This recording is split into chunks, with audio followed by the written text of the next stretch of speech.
gentlemen, we are back this week, and I guess you can call it a go-home edition of the Flow Show for the Love of Wrestling. We are back throwing down some AEW Revolution predictions. It is your host, Young Baka, Crazy K, a.k.a. Brian Andrew. He's still available for booking if you want to get 8 up in a battle. And, of course, the hostess with the mostest, Quincy Jones. Go. What's going on, gentlemen? What up, what up, what up?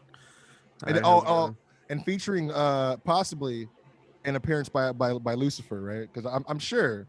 Oh yeah, I'm sure she's like, yo, I got Wait some a minute. ideas. I got some ideas. Are you talking about it's a dog, Baka? Your dog's name is Lucifer? her name's Lucy. Her middle name's Fur. Like, Yo, you guys just tugging on the coat, man. Bro, what are you talking about? That's that's wordplay, bro. Geez, Crazy now K. you're just tugging at the coat, huh? Crazy You're really confident there's no God, right? It's called, you're really confident there's not God, right? It's actually it's called pun wordplay, you know? Mm-hmm. You're really confident there's no God. Usually we call her Lucy Goosey though. Oh, So- there you go. I like that one. That's not going to be spited.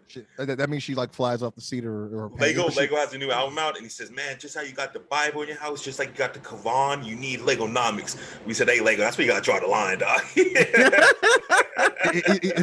So, like, is he inviting people to like burn his album like they burned the Quran and shit? Come on, you got to get fucked. It's not gonna be like local motels in the little nightstand, just some Legonomics. You looking for the phone book? Boom, That's gonna be the oh man, the Bible's there to keep you alive. The Legonomics is gonna make you an office. It's gonna be next to the notepad and the pen that they give you.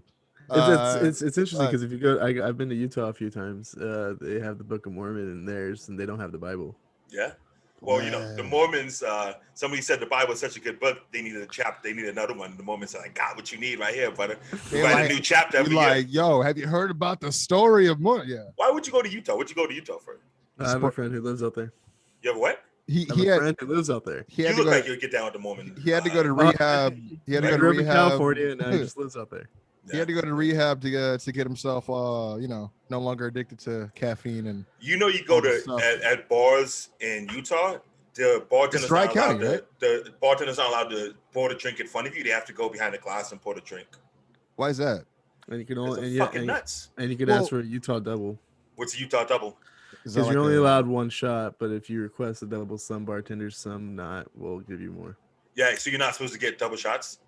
Yeah, you're not supposed to have more than a shot in your drink. Basically, they're just watering down the hell out of your drink because they don't want people even like really twisted out there. Anyway, listen, if you have 8 wives, you should be able to have more than one shot. I think if you have to entertain 8 women in your life. Yeah.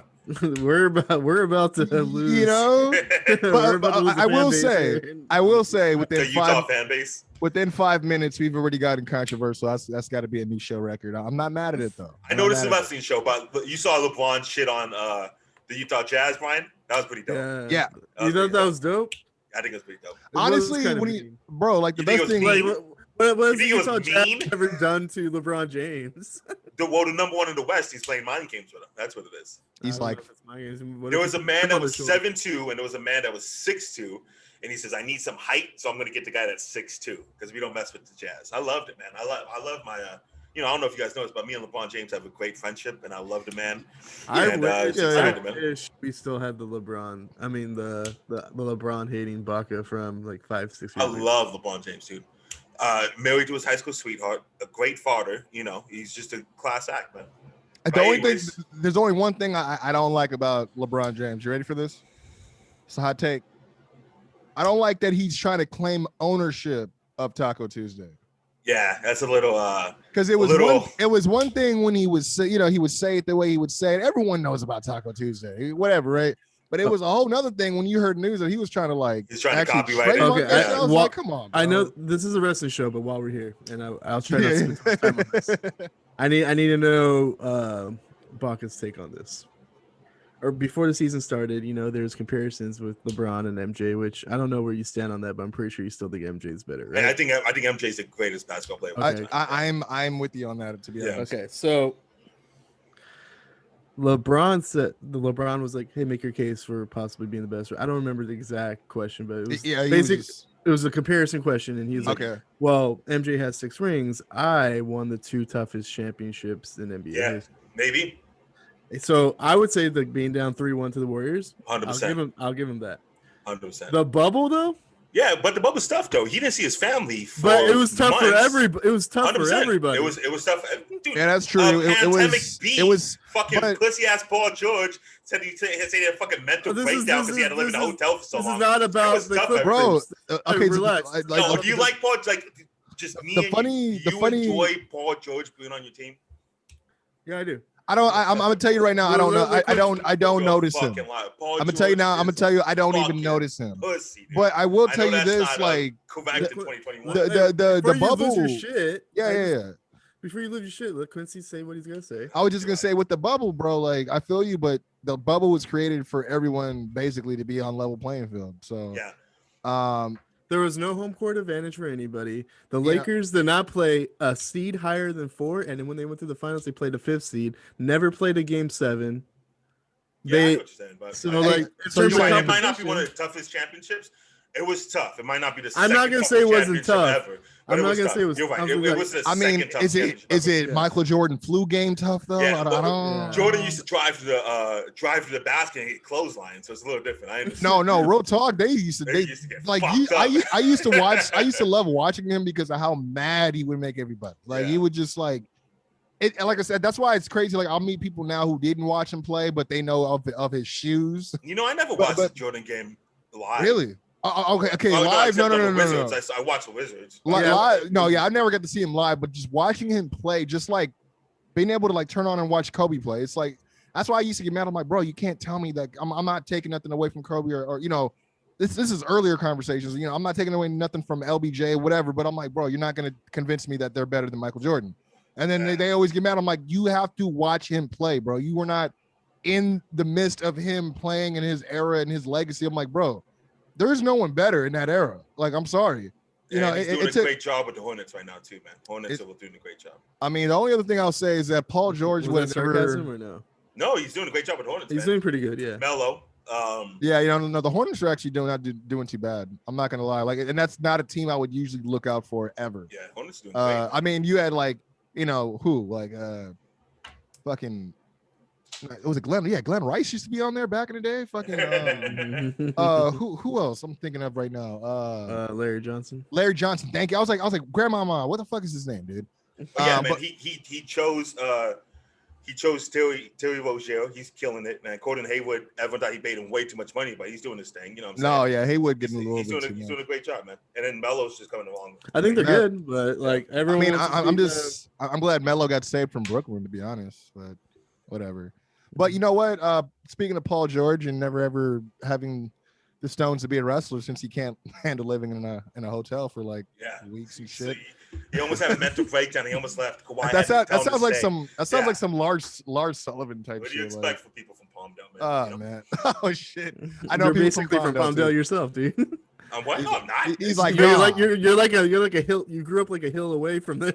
Palmdale's an hour away from Pacoima. It's an hour away from Tonka. Oh, my bad, dude. Yeah, okay. Apology accepted. An hour away in Kansas is it not city to you?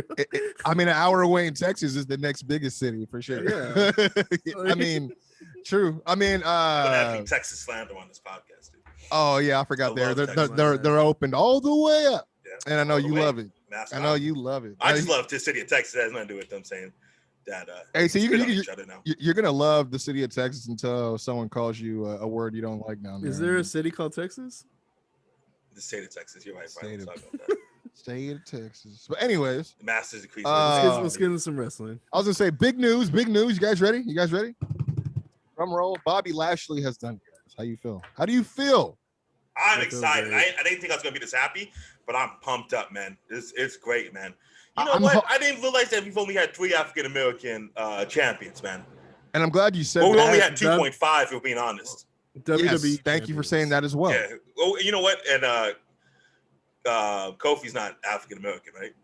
I mean, he's from Ghana. Oh, I think he's from Jamaica. That's right. I mean, he according to Apollo Crews, he's the most African. I was about to say, you gotta ask. I was about to say, you gotta double check with Apollo Crews now. But I'm happy. I didn't think I was gonna be this happy. But you know what? I'm really loving it, man. Before we get into Apollo Crews, I do have notes for that as well. I'm excited, dude. It's kind of weird that they had him do it on a Raw because they've never really switched the title. Like they used to do that shit all the time back in the Attitude Era, right? You don't really see title changes or, you know, on like free TV and stuff like that. So it was interesting to me that I thought they were going to do more shenanigans. What's the biggest free TV title change of all time?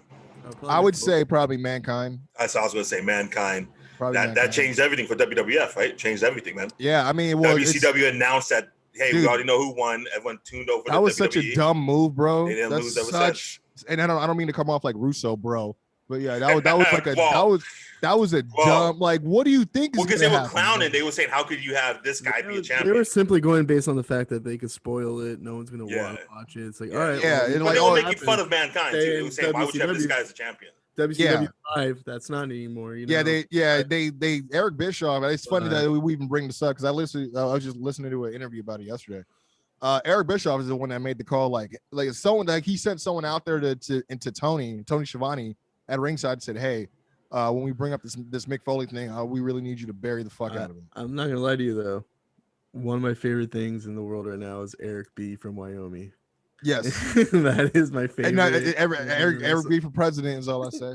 You know it was Bischoff used to be like the coolest guy ever, man. He wore the leather jackets. He was talking smack. He looks like he's aged 50 years. He looks like he's a 70-year-old man now, right? It's crazy. I don't know. Like I understand it's been 20 years, but it was a huge transformation. He was never really cool to me. Like he was cool, man. Nah, doing coke with Dennis Rodman. Banging chicks with Carl Malone. This is why he wasn't cool to me. It's because he was clearly trying to be cool, as opposed to being cool.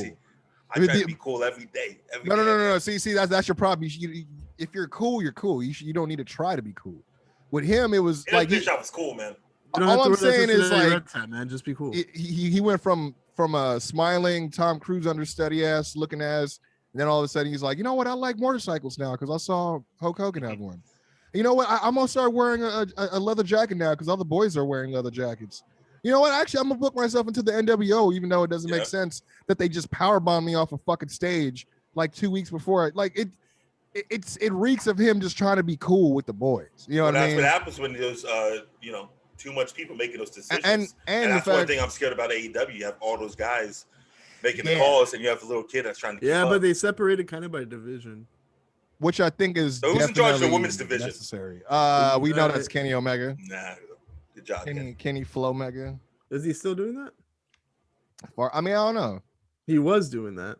Maybe. I mean, if it's not him right now, it would kind of speak volumes because the women been having some pretty good matches lately, but they still haven't made me care. Yeah, the Shaq match. Okay. Well. See, now we're getting all over the board. Let's finish up the Bobby Lashley shit, and then let's get right into that. Because I was gonna say, like, I just had one question about the Bobby Lashley thing. It's like, do you think they're trying to do some transitional shit with him? Like, or I mean, I would think it would be a mistake if WWE were to book him versus McIntyre just to give McIntyre back the title. Is what I think. I do believe the plan is for McIntyre, but I wouldn't be surprised if they're willing to, since the card is subject to change. And I doubt they even have the WrestleMania card ready. If for whatever reason there's a decent reason for them to keep the title on Bobby, they might do it. I mean, it's weird because like I know they see the reaction to it. Yeah, it's been a lot of positive reaction. Yeah, it's been real popular. So it's like almost a long time. Like it kind of reminds, like his journey was almost like Drew's in the fact that he had to leave, go to TNA, and then come back. Work for like a year and a half, almost 2 years to prove himself again. And I mean, I'm happy for Bobby, to be honest. I like I said, all we need we just got to get Keith Lee to come back and sew up this United States Championship, and then then we got the Hurt Business is ruling the world. I mean, especially we just need Durag Vince McMahon to come back. What we said? Oh hell no! You know what? I would. Shane McMahon is the own heart. But speaking of Durags, I wouldn't mind if like we had like Teddy Long go take a blast in the past from his Doom days. Imagine Vince McMahon fires Shane McMahon and he's just like broke, and then he joins the Hurt Business somehow. He's like, because they're a business. Yeah. And the name on the contract does say McMahon, but it says Shane McMahon. 10-year-old young Vaca's like, Panama City, Florida. No, and then you got to do the McMahon. I was loving it. It was unbelievable. Big ass gulp. Fucking anyways, but yeah, shout out and congrats to Bobby Lashley. Like I said, you guys want to hear me fancy book how they could get Brock Lesnar involved in this? We want him to be. I would. Okay, look, I have nothing against Drew. Drew's had his whole year. Nothing can take that away from Drew. But we need. I'd rather see Brock versus Bobby. Because it'll be a big win for Bobby, right? But that's the thing. Is Brock gonna do business with him? Because I don't think they've ever fought before. I don't think they've even touched. He Brock's down with the brothers, man. I think he'll do it. I mean, I don't know. He's Canadian, so you know, I guess Canadian by citizenship. He's, you know, stereotypically supposed to be nicer to us than we are to each other. Oh, Brock Lesnar lives in Canada. Yeah. Why would he live in Canada? Because he hates people.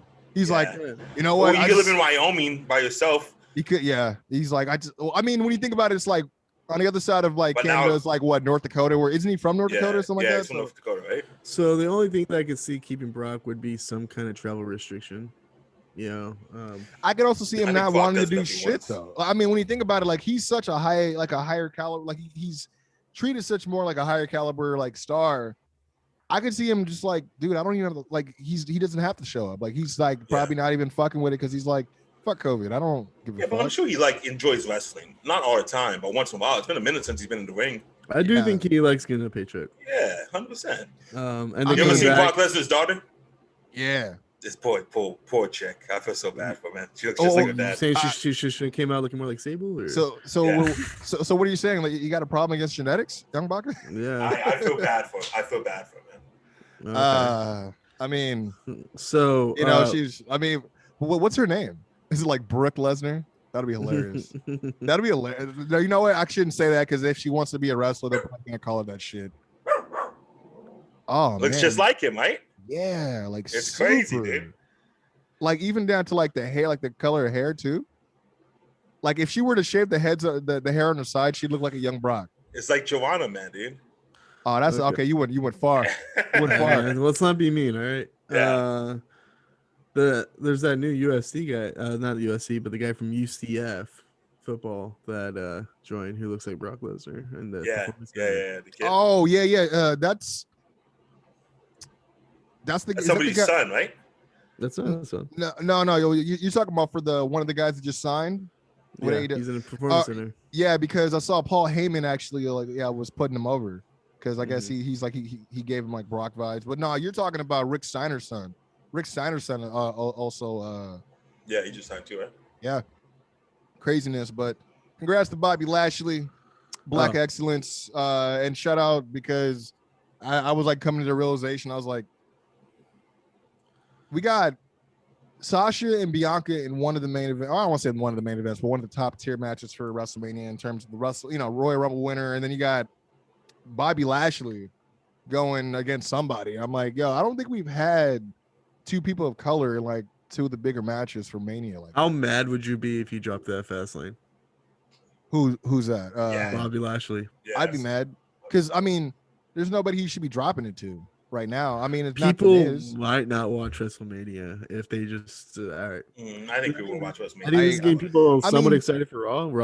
The only reason why they would have him drop it is if they made it into a triple threat between him, Bobby, Drew, and Brock. That's the only reason I see that even. You know, like you do something stupid to do something better. You know, like a setup, but yeah, I don't know. So this is what I think would be a really cool way to introduce Brock and get him to this feud. I don't know what's going to happen on Raw, so people could listen to this after Raw and then be like, Brian was totally stupid. But so I would assume Miz wants his rematch, right? He wants his title back. Do we do rematches though anymore? But they pick and choose when they like to. Yeah, you know what I mean? So I think he's gonna bitch and whine himself into a title match at Fastlane against Bobby Lashley. But this time around, either I don't know how they get around it, but it could be DQ, the ref gets knocked out or whatever. But right before the match happens, if we get knocked out in wrestling, what are you talking about? The Miz and Bobby Lashley are in the ring together, and then Brock Lesnar attacks Bobby Lashley because Miz made the same deal with Brock that he made with Bobby. It's you help beat up the guy, I get the pin, you get a title match at some point. So Brock Lesnar attacks Bobby Lashley and beats the shit out of him. He leaves the ring. He's going up the ramp. He has that little smirky ass smile that Brock Lesnar gets when he beats the shit out of somebody. The Miz hits the skull crushing finale, and then Bobby Lashley kicks out. And then Brock Lesnar's kind of like, the fuck? And then Bobby Lashley, as he's struggling to get up, he's locking eyes with Brock Lesnar up on the ramp. He's not even paying attention to the Miz. Squashes the Miz the entire time. Every time he makes a power move, he's staring right at Brock Lesnar. And then he finishes the match. And then while MVP puts the title on Bobby Lashley, he's still staring Brock Lesnar down on the ramp. And Bobby Lashley is the one the next night on Raw who makes the match for WrestleMania against Brock Lesnar. I could see that. The only two things that were I like it, fine. I like whatever.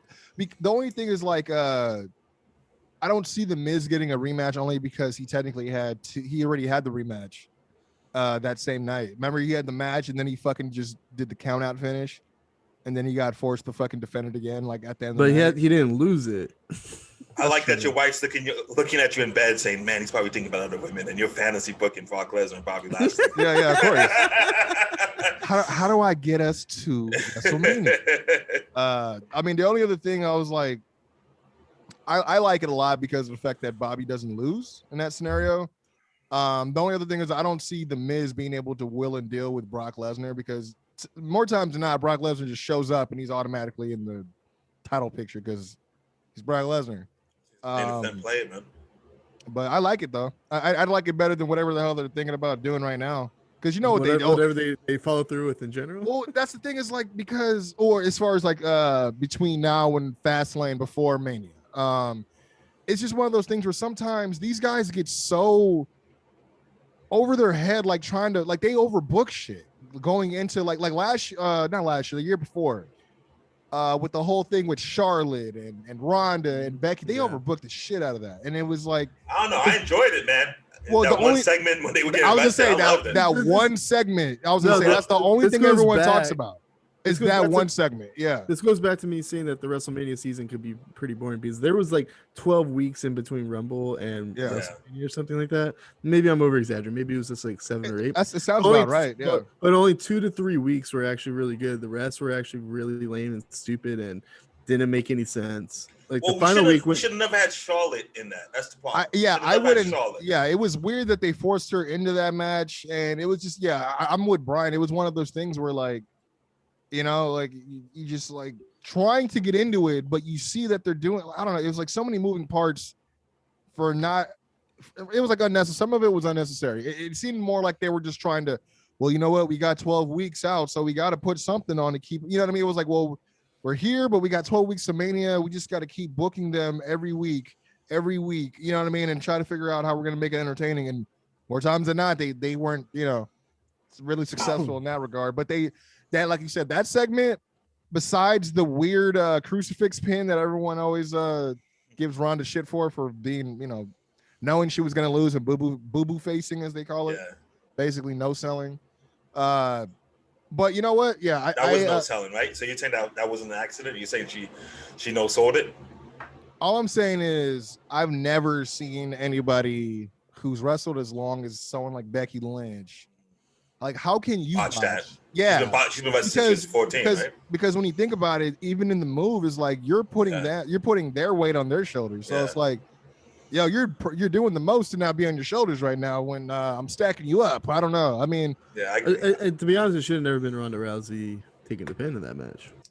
I agree with you, Quincy. 9/11 was the inside job, man. Yep.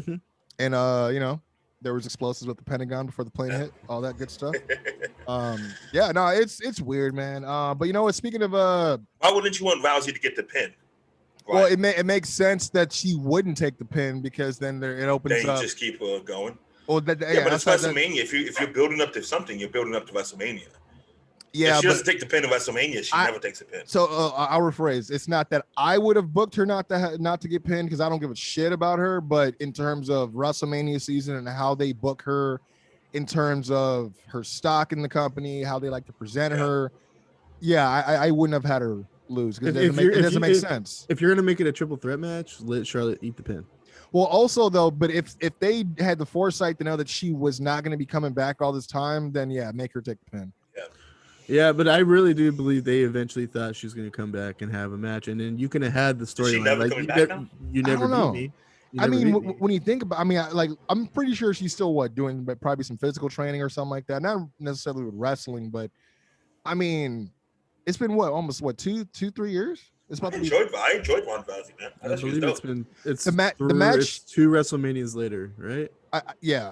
So it's been 2 years. I enjoyed what she did with Kurt Angle that first time. That was really good. Yeah, I popped. Really I think expectations were extremely low, and then they exceeded. They blew it out. Yeah, I think she was doing great, man. You didn't. The thing that would hurt her is that they would book her on Monday Night Raws. First of all, someone like that doesn't get booked every fucking Raw. You know what I mean? I understand her wanting to be. But then that's what you complain about Brock Lesnar. No, but that's the thing. But Brock Lesnar, but that's part of what he does. You know what I'm saying? You would automatically assume, based off her coming from a similar background, that they would treat her like this big, what do they call it? Spectacle, like this big, like this must-see event. You know what I mean? With Brock, it's like that's why they don't have him all the time. They can only afford to pay him so much. Obviously, that's a big part of it. But when you know that he's going to show up, the needle's going to move. You know what I mean? It's one of those things. It's a selling point for people to get into shit. But with Ronda, it was like, okay, I just saw you last week against fucking Alicia Fox. Now I got to see you this Monday against fucking Ruby Riot. You know, it's like we know you're gonna win. A Bella match. Yeah, it was just like they kept putting her up against people that you knew she was clearly gonna beat, and it was it got boring. My beef with they've been doing it in wrestling since 1926. Is I understand a title should be put on them eventually, but it's when these titles are kind of held hostage, and you're like, all right, I could just sleep through these storylines until they get to WrestleMania, and then the title might come off the person. You know, I think that's, and then if the title doesn't come off them at WrestleMania, then you're like, all right, I can sleep through this until maybe SummerSlam. You know, so that's true. Yeah. Which SummerSlam being the absolute longest, like you'd be probably willing to wait to see how this plays out. And I think like as much Ronda Rousey deserved to be champion, even though to me, there's no difference between her being on TV and also taking up time from other wrestlers or whatever and not dropping the title or making it seem like she can drop the title, and Brock Lesnar holding the title and not being on TV. There's to me, there's not much of a difference. It's just one's on TV, the other one's not, but they're still doing the same shit with the title. Holding it hostage. Holding it captive. Yeah. And when you're doing that, and correct me if I'm wrong, they were both doing that at the same time? I believe so, yeah. So that made Raw extremely difficult to watch. And they really, I think that was the time when they were trying to push Seth Rollins and Dolph Ziggler Intercontinental title feud and all that. And I remember that. Yeah, was Braun the one who won the Money in the Bank? Yeah, he did, the Monster in the Bank. Right. So there was like a lot going on that was just like extremely it was just frustrating to watch. Yeah, I agree. I mean, that's kind of where I'm at now, where I'm getting, I don't want to say worried, but I'm feeling kind of familiar, right? Like past traumas or whatever you want to call it. But I feel like that's what's low-key happening with Roman Reigns. They keep putting him against people that he's gonna beat. You know what I mean? Where it's like, it's like almost like, okay, so Mayweather has another fight. Oh, who's it against? You hear the name, like I don't even know who the fuck that guy is, but he's gonna win. Or he's gonna that fucking Mayweather's gonna beat him. Does it make you that more excited to go watch the boxing? No, like. Yeah, that's the problem with Canelo right now in boxing. He has a contract to have X amount of matches every single year, but they'll say, "Hey, we can't pay you because there's not people being able to watch these matches." So now they're just throwing them against fucking losers off the street. Just the right just to get those matches off the books. Yeah, it's funny because that reminds me of like those contracts where like, oh, I got a 5-album deal, but fuck, I'm trying to get the fuck out of here. So I'm just gonna do this double album, split it in half, and we're gonna count both of them. Yeah.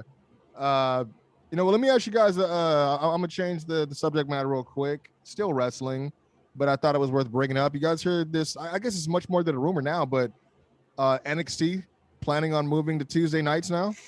Smart move. I mean, that means the war's over, right? I mean, was it a war? Well, actually, now I think about it, now they're going to be on Tuesdays going up against Impact on Twitch. Yeah, there you go. Low key, AEW is closer to rivalry, I guess. I don't even know if that's the word, rivalry. Yeah. SmackDown and Raw more so than they are NXT. I would think so. I mean, I don't look at them as. Yeah, but the numbers don't say that. Did you know Raw and Oh, SmackDown make under yeah. 2? So they're at 1 point something, and They're like at AEW 1.4. and AEW flirts with 1. First of all, ever floated with 1. Well, they got over a million views. They barely. They've never got over a million views. Yes, they have, bro. When? Like I think it only happened one time last year, because Jericho was fucking talking about it. But they get at least 850 something on. Yeah, they get like 640. No, they get like bro. 645. I see it every fucking day on Instagram. Oh, you look at NXT's ratings? No, I was like, no, bro. Your boy Brian, whatever his name is. No, you're talking about WWE Shell. Freaking that dude. I ain't got nothing to say about that dude. He writes what WWE pays him to write, does he not? Yeah, I think. I mean, I'm just saying, when you're employed by a company and they tell you to do something, right? That's true. That's all I'm saying. But Ryan's not wrong. There has been a lot of 800,000. But I will say, so Dynamite on this last Wednesday got 934,000, which is crazy because that's a go home show. For a go home show, I'm sure obviously Shaq had a lot to do with it, but usually go home shows, everyone's like, okay, well, they're not gonna do any groundbreaking storytelling here. I mean, they might add more fuel to some of these storylines, but there's not gonna be like a drastic title change that could change something in 3 days. So a lot of people they watch the shows, but it's more like a preparation for the big show. So that's actually pretty good. WWE though, I give it to them. I think it was because of our man Lashley though. I think it was because of our man Bad Bunny. Bad Bunny. They say I read an article about Bad Bunny's been killing them. Well, I was going to say just recently this past Monday they went up from a 1.4 to a 1.8 because of the Bobby Lashley shit. You think it was because of Bobby Lashley? I love Bobby Lashley. I would say Bobby Lashley. A title change? Anyone's going to check out a title change. Especially because the week before, they did, I think, 1.6 the Monday before because it was the Monday after Royal Rumble. No, I'm sorry. Elimination Chamber. So everyone was like, Miz cashed in, so everybody was tuning in what was going to happen. You know what I mean? So I do believe Bad Bunny helps with like YouTube clips and stuff, but I don't think he's a needle pusher in terms of their TV ratings. I will say Bad Bunny is great because he's not overproduced. He doesn't try to do more than he comes off way more natural, and he's just not doing like they don't have him doing like a bunch of shit. You know what I mean? Like they don't have him like 3 times in a show or fucking. Like they play it cool. They play it nice and cool. He's playing his lane.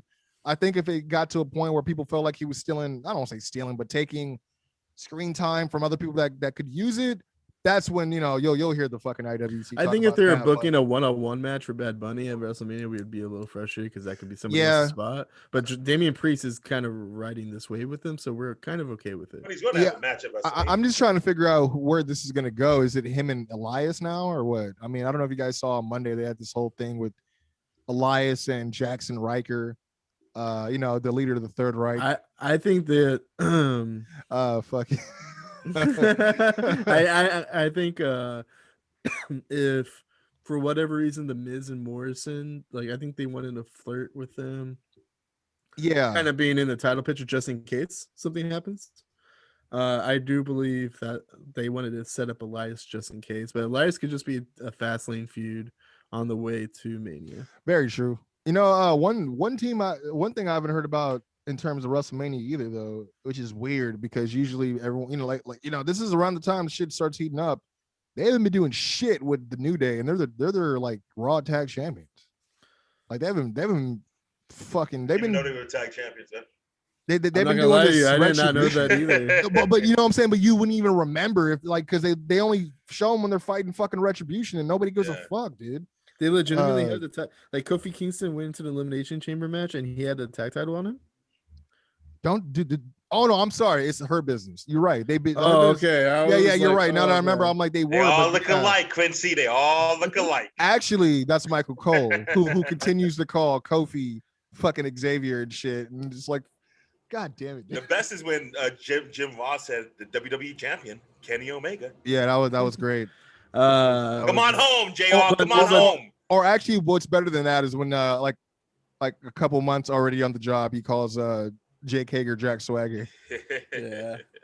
I was like, but you're right. The New Day is probably the most over group they have. What if you were to say who are the most over on wrestlers in general in the company? Oh, in the company, yeah. New Day is in the top. I mean, 10, flirting with 5. They were asked to host a WrestleMania one year. You know what I mean? Like I heard low-key they were supposedly Titus was about to host it this year because it was in Tampa. I'm like, ain't nobody want to see you, bro. Yeah, why would didn't he host last year? Nah, wasn't that Johnny Manziel? Not Johnny Manziel. Fucking not Johnny Manziel. Why did I say Johnny Manziel? It was Titus. Gronk, yeah, but, Gronk. But Titus had some stuff to do with it too because after the Firefly Funhouse, he said, "What did we just see?" And he had the mic in his hand. He was helping out some hosting. I don't know. Like if I just saw that, I'm not thinking like it's like that joke with Dave Chappelle when he's talking about that when 9/11 happened, and then for some reason like they MTV's like, oh, we gotta interview Ja Rule about what he thinks. Yeah. It's like I need to talk to Ja. I'm not the first time I see a Firefly Funhouse, I'm like thinking, damn, I wonder what Titus thinks about this. Like I don't know. But as far as like them moving to get back to on topic here, NXT moving to Tuesdays, I'm not mad at it at all. I heard that it's coming from above, powers that be, because they were just like, yo, this shit's not really benefiting anybody, so we're just gonna move shows and focus on just putting out the best product instead of counter programming, which whatever.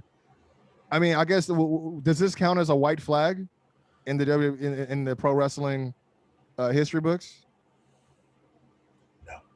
No, I don't think so, because I think most people are smart now. Yeah. And I think they were reading, and I think more people prefer. Like I think one of them was just like, "Please, let one of these shows be on Tuesday so I can enjoy both." Because I think most fans, very true. I mean, it makes my job. It makes for me and Doc. Like when we found out it was gonna be on Tuesday, we're like, "Oh, this makes shit so much easier." Because what we do is I watch one, he watches the other. We take notes on those, and then just to be in the know of what's going on, then we watch the other show. But I'm like, dude, this is way too much fucking wrestling. Which one I always do AEW. My brother always does NXT. Okay, so you got the better show. Yeah, I do. But it's so funny because the reason my brother, he's like, you just want to do the notes on AEW. I'm like, are you sure? I'm thinking like, man, you giving me the world right now. Are you sure? And he's like, yeah, it's just so much easier taking notes for NXT because I don't have to write down as much. And I was like, oh, okay, that makes sense. I was like, AEW does a lot, But speaking of which, before we get into Revolution, man, Shaq and Cody, I was not mad at it, bro. Yeah, it wasn't bad. It wasn't bad at all. And again, like to kind of echo what I was saying earlier with Bad Bunny, like Shaq wasn't overproduced. He didn't he wasn't trying to. Like, it would have been different if he was trying to be like, I heard what you said, Pat. I'm going to do a backflip too. Like, did you guys hear about that, by the way? Pat McAfee had some words with Shaq leading up to this shit. Because, Shaq, he's doing what he got to do, making his promo rounds. He was on Twitter promoting the match. And, he's like, I promise you this is going to be the best celebrity featured, whatever, you know what I mean, in pro wrestling. And Pat just retweeted it. He, retweeted it, was like, it's not, though. And I was like, oh, I'm sorry, because you had the match with Adam Cole, and then the War Games match is your second match. I get it. No, it's because Pat McAfee did a great job, man. That backflip was dope. That's because Pat McAfee brings in 700,000 instead of 600,000. Yeah, big beat. But by the way, did you guys hear Cody supposedly said that Pat McAfee's been trying to get a job at AEW? I believe it. He seems like a slimy guy. Has no loyalty for anybody. Because I think he's in it for himself. Yeah. I mean, so just to clarify, again, he got into it with not really get it. He just had his snarky comment about Shaq and all that shit. And Cody had, obviously this is the go home week for Revolution, big pay-per-view week. So Cody Rhodes being one of the EVPs, he was doing his media scrums and all that shit. So he got asked about the comment that Pat made, and then what he said, he's like, I didn't see this comment, especially from Pat, which is super bizarre. I'm pretty sure that Pat is trying to get a job at AEW like every other day. No, I believe it. Seems like he's in it for himself. He seems like a slimy guy. But check. So this is what he said. Of course, he heard about it and responded to it on the Pat McAfee show. He says, Cody Rhodes just said, I've been trying to get employed by AEW or whatever every other day. that is not true. I've actually been contemplating retirement here more than I have contemplated going to AEW. So I'm not. Is that bad news for Baca? Yeah, I don't know. I think I'll be able to live, you know. I mean, you didn't even get the shirt yet, bro. I'm wearing my Bad Bunny t-shirt, man. Now you got to get that for the brand, bro. Yeah, I'm excited, dude. WWE's producing some really good t-shirts right now, man. I'm excited. I think they've been working with some new artists because a lot of that shit started. right? Because it's been a lot of it started looking. It was like, okay, that's the AJ Styles version of that shirt. Yeah, you know what I mean. It was all started looking the same, but I don't know if Pat's looking for. I mean, everyone's like, oh, it's Pat McAfee. He's the Hall of Fame worthy guy that's going to be signing. And I'm like, yo, y'all giving him a lot of juice. Who is the Hall of Fame guy that's signing? Couldn't tell you, bro. Well, we're going to discuss this during the selection. I think the predictions. Are we gonna do a prediction on that too? I mean, because I say we do a point for who we think will be in the ladder match and a point for who we think will be in the. That's what I was my second question, because a lot of people think that they may be one of the same. That the same. And if they end up being the same, you could pick the same person for both. True. I say we jump in these predictions, man. Because I got mine ready. I was gonna say I have nothing left. Let me double check my predictions here. According to Wikipedia, there's 9 matches, including a pre-show match. We could not do the pre-show match. Yeah, let's not do pre-show match. Oh yeah, you talking about the tag match that no one gives a fuck about? Yeah, that's what it's billed as. Yeah. I don't know if you saw. You know, there's the tooth and nail match. You know, they got the exploding barbed wire, and then the tag match, the piss break. That's what it is. Give me one quick second. I'm gonna go grab my because I wrote down my predictions. I just got them on a different laptop. I'll be right back. So, Clippers, you think they're doing big things this season, Brian? Just honest, you know, no need to keep on brand, but just being you. Do you think they're going to go anywhere this year? If we're comparing it to any past Clipper season and it's getting past the second round, it depends on the matchup, but I think they're better than they were last season. You think Nets just take the whole thing? Huh? You think the Nets are just going to win the whole thing? If I had to put my money on it, I think the Nets are freaking amazing. If you told me like right now, like, hey, who do you think is going to do it right now? I would probably say the Nets. They look amazing, and the problem is I hate Kyrie Irving too. We'll see how the buyout season gets. Yeah. Like, so would you want Blake Griffin to come back to Clippers? I think it would be cool for nostalgia reasons, but there's no room for him, and he doesn't do anything anymore. You know, the last time he dunked was in 2019. Last time he had a dunk in a game was 2019. Who's this? Yeah, Blake Griffin. Dude, like, what happened to that dude, bro? Yeah, man. Well, that's what happens with those explosive players. They fall off quick. All I'm saying is, like, you know, he gave us light skin so much promise. He tried to develop a shot on the Clippers and it got better, but he never became a guy who could be a set shooter on you know, those stretch fours that become good shooters. He just never fulfilled that, and now that his knees are all busted, his legs suck. That's it, man. Like he can still get to the basket very well, but he doesn't finish. Like that sounds like after a while, that's kind of how it was for Vince Carter. He came in so, like you said, explosive. Vince Carter lasted 21 seasons, but he eventually developed a shot. He did develop a shot, and then in the last 5 years of his career, he developed a 3-point shot too. He started out the league going as well. But so unless Blake Griffin develops a shot where he could kind of come off a pick and roll, or he could kind of be a catch and shoot big man, like unless he pulls that off, it's too late in his career to do that. Yeah, well, you know, like he's still, I think, in his early 30s. If he could figure it out in a year or two, but if not, then he's just a name. Yep. Let's jump in these predictions. I was about to say, you guys ready? So we're gonna do out of 8 confidence points, and then we'll do 2 additional points for, unless you guys want to give more points who the Hall of Famer guy is or whatever, we could do that, but it's up to you guys. Is it 8? You said 9? I counted 8, but if we added the pre-show match is 9, so there'd be 8 matches total. So it's 8, but then like, is it like a 9 including the Hall of Fame worthy or what? Oh no, sorry, I must be confusing. Okay, so there's 9 matches. We're not doing pre-show, so there's only 8. So 8 confidence points. $60. You get but what say it again? You get his pay-per-view $60, man. That's crazy. I mean, I'm gonna get it, but I'm not spending. So set it up. And then an additional point and another additional point, so it'll be 10 points total for predictions on who the new stars are, or who's gonna be Okay, that's okay. That's why I was thinking. I was like, 8 matches, then like one more for the Hall of Fame guy, making it 9. But if you want to make it like an even 10, since we are gonna have to guess on that ladder match anyways to see what the fuck's going on. But so I would say we'll just go based on 8 confidence points when we do the matches, and then we'll just do additional points at the end. yeah, I was just gonna say that's totally fine. Just throw an extra point if we think Sting is gonna get a concussion. My money's on concussion. I don't know. Yeah, The thing with that, well, I'll wait till we get there. Yeah, but let me see. I guess we can start with the weakest match on here. Mox versus Kenny. I'm just kidding. I was gonna say Sting. Yeah, Kip and Miro versus Orange and Shuck.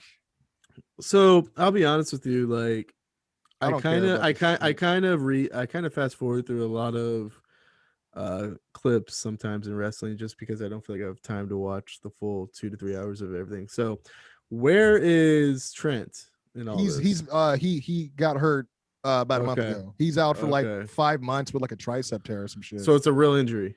Yeah, it's legit. Yeah, because I was like thinking, I'm like, okay, this is just a door opening for him to come back. But yeah, he's actually been legit hurt. So I would say, fuck. All right, you guys can go first. I'll go first. I'll go with Miro and Kip. I was gonna say I know my answers already. I just don't have my points made up. So 5 confidence points for me on that one. I'll do 3. 3. The thing is, I think they want to let Miro have a good performance here, but at the same time, he's not as over as Orange Cassidy is. Which is crazy. I mean, that's on their booking though. They've been booking him like a fucking clown. He hasn't done shit. He hasn't even had like a match in so long, dude. Like I don't know what they're doing. He's just spinning his wheels, man. I'm going to go 2 confidence points for Orange Cassidy and Chuck. So I'm going to say best friends 2. And you guys are both going for Miro and Kip? Yes, I'm giving them 5. Oh, it's a 5? I thought you said 4. Okay. No, I said 5. So I'm doing 4. All right. And Miro, okay. Let's see what we have. We got the big money match. Matt Hardy versus Hangman Page.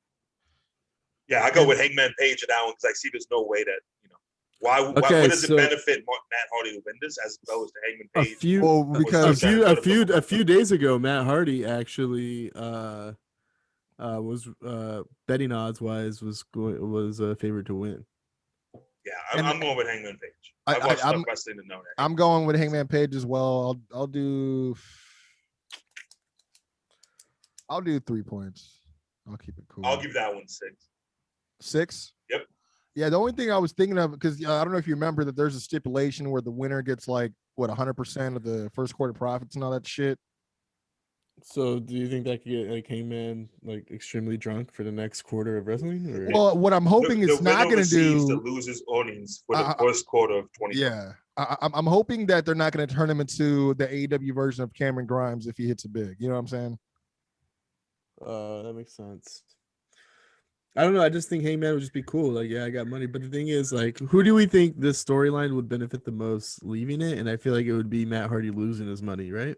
I would think so. I mean, I like what he's been doing with TH2, with Private Party and all that shit. But at the same time, I am just so tired of Hangman not ever getting a fucking win. Yeah. Like he wins on TV, but when it comes to the storylines or trying to elevate himself, like my main example is, dude, 2 years ago, there was a fucking press conference for AEW, and he was the first guy who said he had his eyes on the AEW championship. Yeah. That's a long time ago now. Exactly. And you see how, I don't want to say how far he's fallen, but storyline wise, he's not anywhere near that top 5, top 10 contendership, even though he's been winning matches, and you know they'll pull it out their ass when they need to, because that's the thing I hate about AEW. The only thing is the commentary makes such an effort to put over the ranking system, but that ranking system it doesn't mean shit. Yeah, it doesn't mean shit when they're doing the booking. Like, it's so fucking dumb. Like, Proud and Powerful ain't been on TV in a while. All of a sudden, the Young Bucks fucking challenge them. They're like, yeah, you guys are the number 2 ranked team. How? When? And what they've done, all they've done is back up Chris Jericho. It's not they, like they haven't had a tag match. Like, you know what I mean? Like, I'm like, yeah, shit like that. I don't know. But who do you have going as far as the winner in this for your predictions, Brian? I have Paige with 4 confidence points. Hangman Page, 4 confidence. Because I'm a little bit sketchy because, like I said, I looked at the betting odds a few days ago. I tried to do due diligence by not looking at them recently, but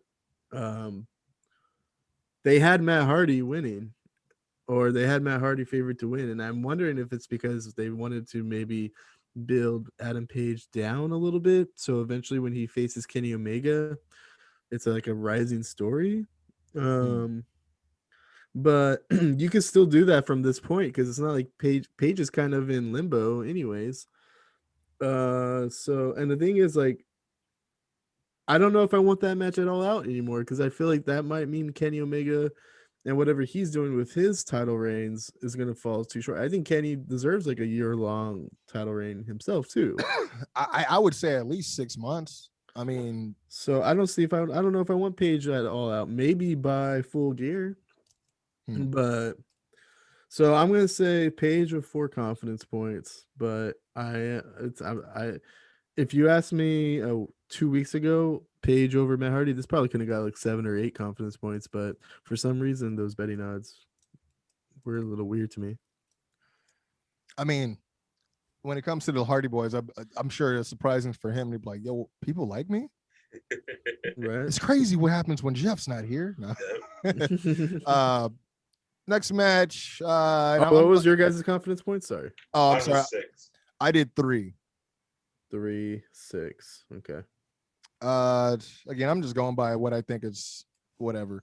Hikaru Shida versus Ryu Mizunami, AEW Women's Championship. I'm going for Ryu. 1 point.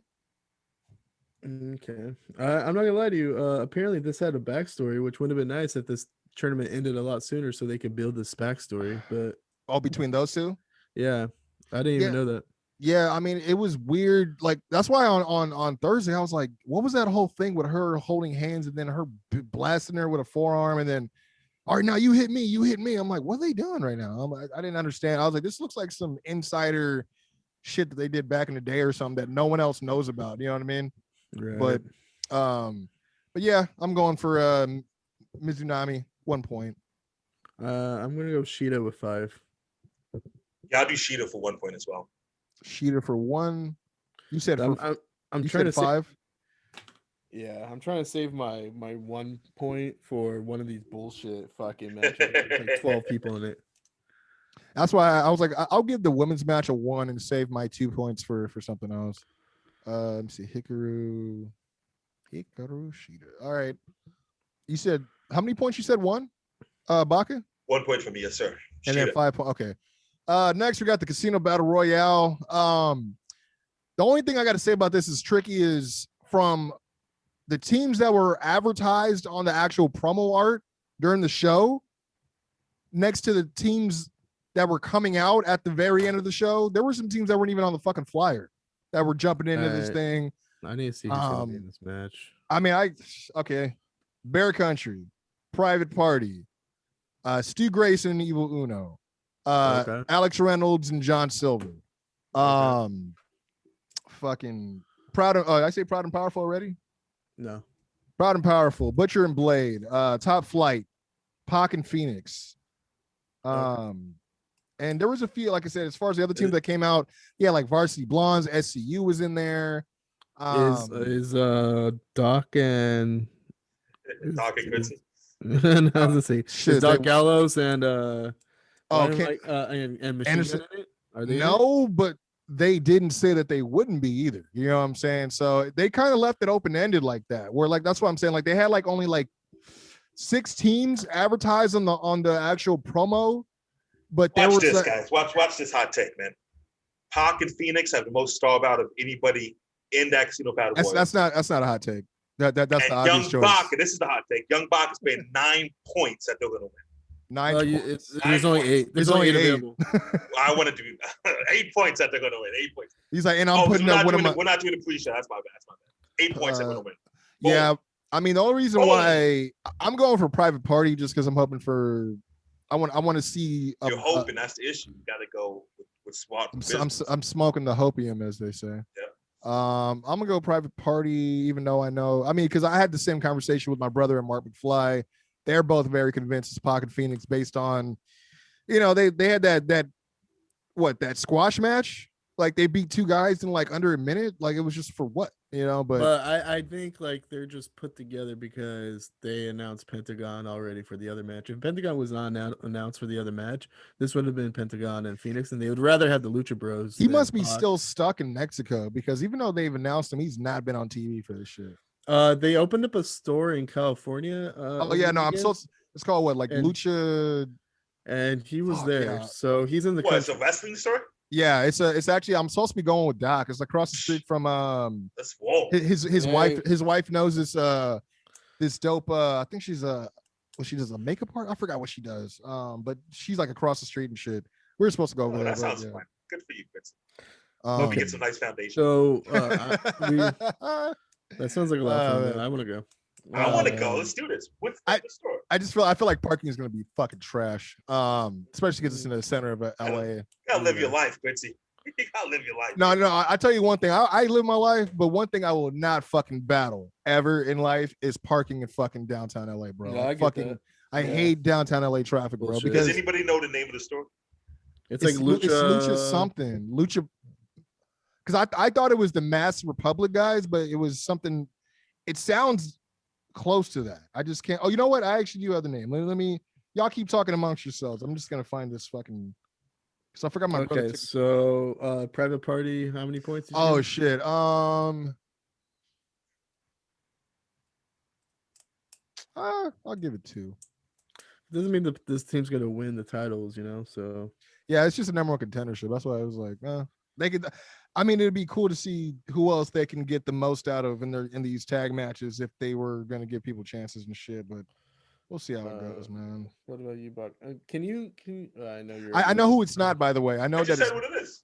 Yeah, he said Pocket Phoenix. Yeah, 8 points. 8 points. I know who it's not. Who it's not going to be, by the way. And that's not going to be Enzo and Big Kaz. Everyone keeps thinking. Shout out to Big Kaz, man. Big 100%. Are they gonna make 3 surprise appearances in one night? Well, this is the thing. Everyone thinks they're affiliated with Impact. Where he made his debut. They're not affiliated with Impact. He showed up at a show that was co-hosted by Impact. But yeah, I thought that promotion was affiliated with Impact. It's Luke Gallows or Doc Gallows' actual Lariato Pro. That's his fucking company. I think because obviously it's probably one of the bargaining chips that he put in his fucking contract too. It was like, y'all can help me with talent when I put these fucking shows on. So I wouldn't doubt that it's like well, let's put both our names on it so we can get some, maximize the crossover appeal, whatever the fuck. But yeah, it was like an event for Impact Plus, but it was held by Lariato Pro. But the only reason why Impact Plus. What kind of fucking basement living, no lie, Cheeto finger motherfuckers getting Impact Plus. Impact Plus actually was it was out for a while. Oh, it's called Republic of Lucha. It's in South Pasadena. Okay. Well, thank God you're not going to park it downtown LA. It's going to be a long walk. Well, shit, if it's in Pasadena, I'll just go use my student ID and try to hop in that PCC parking lot as per usual. Walk my ass down there. I'm down to go if you guys are down to go. What's the name of the store? One more time. I'm sorry about that. Republic of Lucha. Is that what I said? Let's do a flow show field trip. We can film some stuff. It'll be cool. Yeah, Republic of Lucha. I'll be down. I used to do that. We should hit up Republic of Lucha and Jimmy's in the same day. Yeah, well, because I 15 minutes away from each other. Well, I was gonna say that's how I know that Enzo's not gonna, he's not gonna be there because he has a scheduled appearance at Jimmy's on Sunday, tomorrow. So everyone that keeps saying, "Oh, they're gonna show up," I'm like, how? It's not possible. Can you list the first few tag teams that are in this? I heard a team that I liked, and I don't remember. Pac and Phoenix, Silver and Reynolds, Evil Uno and Grayson. So I always say, I'm like, I don't know how Dark Order manages to get 2 teams in there every time, but cool. They have 3 teams that's going to be represented. They have 3 teams. Who else they have in there? I read that they have 3 teams. I can't tell you. Number 1, 2, 3, and then I don't know. I don't even know these guys' names. I like women. I'm trying to figure out who else it could be. Unless they put Colt and fucking, I don't know. Yeah, so I'm going fact that there are 3 teams representing Dark Order. I'm going Silver and Reynolds for 3 points. Okay, so Butcher and Blade for 10 points. Silver and Reynolds, you said 3? Yeah. I wouldn't be mad at it. I was thinking about Uno, and then I was like, that actually would be interesting because you got Hangman who's kicking it with them right now, and if they do get that number 1 contender spot, it kind of forces Hangman to be back into the, it forces the Bucks and Hangman to kind of like cross streams a little bit. Mm-hmm. Also, Enzo seems like the type of guy to blow off a meet and greet without telling the people that are paying him for meet and greet. Right? He seems like the type of guy. I heard he's better. I was gonna say, like, I mean, I'll give him credit because this is a guy who he actually went to go see a fan a couple years ago, and he comes to see her like all the time now. Even after the fact, he's not working for the company. But how old is that fan? She's young. She's that's his hot. No, hospitalized, dude. Like she's like, you know what I mean? Can't say no. Come on, man. I'd rather hear about Tony Atlas and his you're giving me shit right now. You're giving me shit about naming my dog Lucifer. Your dog's Lucifer. No, it's Lucy Fur. Lucy. And you're making fun of people in hospitals? No, I'm not making fun of people in hospital. I'm making fun of the fact that Enzo's attracted to young women. So him visiting his fan, that's definitely a nice guy thing. Not what I said, but no, that's what I said. You know what? I'm gonna see how much. All that's on me, Young Baka said. I'm gonna see how much his cameos are because I would love to see a response to this. Julio has a cameo for $300. For who? Julio. Why? To say what? $300. I was gonna get Lego. I was gonna get Lego Julio cameo. $300. Because I think it'd be $4, $5 at the most. That's insane, bro. Unbelievable. And you have to like, isn't Undertaker like 1,000 or something or 2 G's or some shit? Fuck. Well, next match, as we try to wrap all this shit up now. Let me see what other matches we have left. Oh, okay. We'll do the face of the Revolution ladder match. Scorpio Sky, Cody Rhodes, Pentagon, El Dark Zero, Lance Archer, Max Caster. One of these guys don't belong. And, is it Max Caster? I would think so. I don't know. I mean, I don't know, man. Like, I got nothing against him, but it was just when I found out it was dope between Tim and Tan, I was like, why? I'm like, do they have like what's the ranking like? What's their win-loss record? Why are the like doesn't make I don't know. So AEW's classic. Like you could have put like someone like Janela in there, and not to have him win, but to just for the spots. Yeah, and then the question mark unknown noob Sabot that should be in the ladder match as well. So first my prediction to win this is Scorpio Sky, which I hope. Really? Why did you hear him on commentary, bro? Yeah, I hear what you're saying. I can't ever see them pulling the trigger on Scorpio Sky, man. What are you talking about? They already pulled the trigger on Scorpio Sky. What? First tag team champion. What are you talking about? But I always consider him a tag team champion. I consider him in tag team. I don't consider him. That's so crazy though, because like he didn't start as a tag team guy. That's no, but for me, the casual. No. That tag team guy. That's why it's crazy. I'm like, really? I'm like, because he definitely, it's did you ever see that one time? He was obviously you're familiar with bar wrestling, Joey Ryan. We won't go all the way down that fucking road. But there was a match one time where it was 2 guys I know, Scorpio Sky and also Uptown Andy Brown, both brothers represented in the indie wrestling professional field, you know what I'm saying? But they actually had a match with it was D'Lo and Willie Mack, and I don't know if you saw this as a video of all 4 of them doing the Nation of Domination. Yeah, that's dope. I never seen that video, but that's dope. I got to send that to you. Yeah. That's especially when you got D'Lo, who's like, "Yo, let's do this shit." I'm like, "Yeah, I'm fucking down." One of my beefs with SoCal Uncensored is SoCal Uncensored, bro. Off top, like those are. God damn, I hate those fools. Like they're. Why is that? because they act like they try so hard to be this gatekeeper for SoCal wrestling that no one's asking for. They take we had this conversation before. Yeah, right? they take people to task for shit without all the fucking results being in. Like they take public stances on shit and then try to fucking walk that shit back. Like right. It gets they like the writers are 100% biased. It's one thing to be a wrestling fan and say, hey, I didn't enjoy the show, but the shit that they say about some shows. So last time they shit on some shows, right? Yeah, they really do. Some of them deserve it, but some of them, but yeah, I don't know. Like so especially, my bad. Go ahead. No, I was gonna say, like, I know Scorpio Sky could be a really good singles wrestler. I've seen it happen in his indies, CWF. He was their heritage champion for a while. I'm not gonna pick Sky myself, but I can see why you pick Sky. I just don't see it, man. I'm still trying to figure out how many. I have my pick for the man that said that puts himself over more than anybody. Is it for Cody somebody Rhodes? that puts himself over? I put myself over every day. So I respect game. I respect it, Cody. So Max Caster. Cody Rhodes. Yeah, Cody Rhodes, baby. So Max Cody Caster. Rhodes. The guy that's booking himself against Shaq, making inside the NBA appearances. Cody Rhodes, baby. Cody Rhodes. Was Cody on Inside the NBA? Yeah, he was on Inside the NBA. I figured he had to be. Talking about the match against Shaq. So how many points are you giving Cody? I'm going to give Cody 7 points. Damn. Okay. Yeah, I think you're going to lose this one, Baca. Nah. Cody Rhodes puts himself over every freaking... There's a match. No, there's a match on here that's super obvious who's going to win. I understand. When's the last time there was a pay-per-view for AEW? It's been about 4 months, 3 months? Yeah. Okay, so Cody's been itching for a spotlight. He's not gonna do the job on the pay-per-view if they haven't had one in 4 months. Okay. Make the bold statement. Go for Max. I put or he could go for the mystery guy.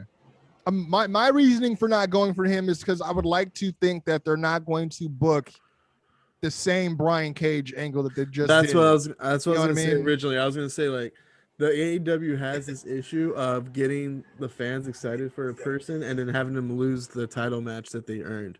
Yeah. They did it with Brian Cage. Gonna fuck up the stage. They did it with Brian Cage. So but I feel like I have to go with the mystery guy. I just don't know who it is at this. Well, there's better odds if you go with the mystery guy, right? How many points? I don't know. I have to figure out who the mystery guy would be. So you have to say a name, or can you just go with the mystery guy? I mean, it's up to you. Well, in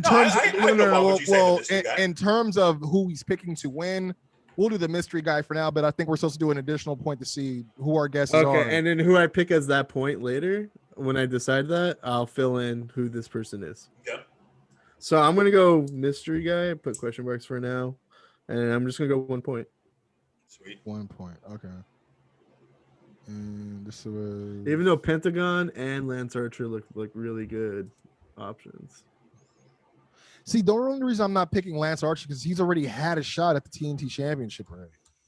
And the thing is, the only heel in this match right now, I feel like, is, and he's not really a heel, but he's not a babyface either, is Pentagon. Well, I feel like Scorpio Sky was a little bit of a heel on commentary. That's true. Too. But the thing is, like, this person has to face Darby Allin. And Darby Allin's like, as babyface as it gets in the company right now. Is that what you want to see, Baca? You want to see Cody and Darby for like third time again? Fourth time? I just don't see there's any way that Cody doesn't book himself for the AEW pay-per-view. Eventually, Cody's going to be off TV, I feel like, though, once what's her face gives birth. Yeah. Brandy, right? Yeah. Yep. I don't know why that's Seth Rollins was off TV for 3 weeks and he's back, so. Yeah, but Cody seems like a pretty good dad. I don't know if you've seen him take care of his dogs. Yeah, his dogs love him.